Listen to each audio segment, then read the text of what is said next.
When it comes to buying a home, it's one of the most exciting times of our lives, as well as one of the scariest. And that's because it's the biggest financial transaction that we're going to take in our lives. So there's a lot of things to consider, including the type of loan we're going to use.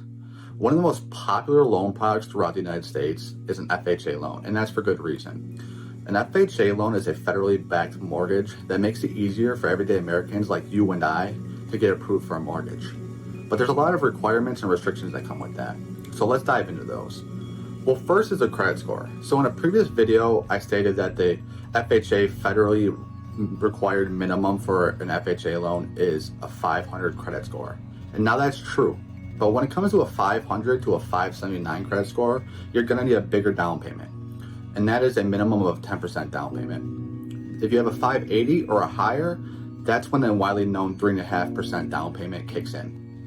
So you always want to have as high as a credit score as possible because you want to pay less. For example, if you have a $100,000 loan and you get to 3.5%, that's only $3,500 you have to come up with. Versus if you have less than a 580 credit score, you got to come up with 10 grand. Now that's a $6,500 difference, and that's a big deal. Next is when it comes to home inspections. Now you're going to hear a lot that buyers are waiving the right to a home inspection.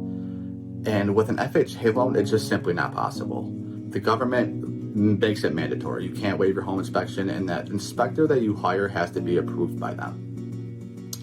Also, there's some income requirements that you must meet. And it doesn't necessarily mean a specific income threshold you must meet, but you have to have proof of your income, which is generally 2 years of W-2s or income statements, your Social Security, and usually your ID or driver's license.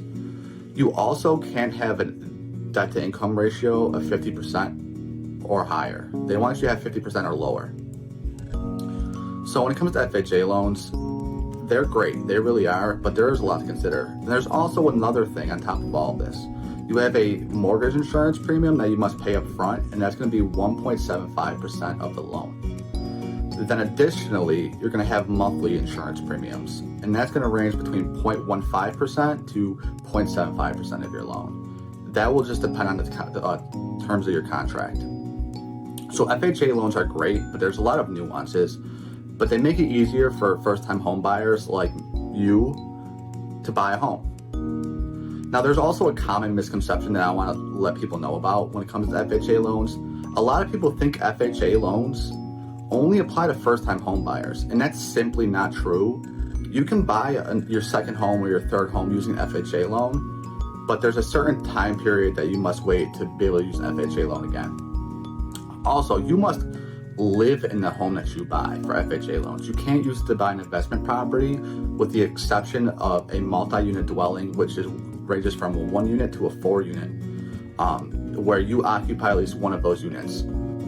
Also, you must move into the home within 60 days after closing. So there's a lot of things to keep in mind, but it is a great product for first-time home buyers or people who just have lower credit scores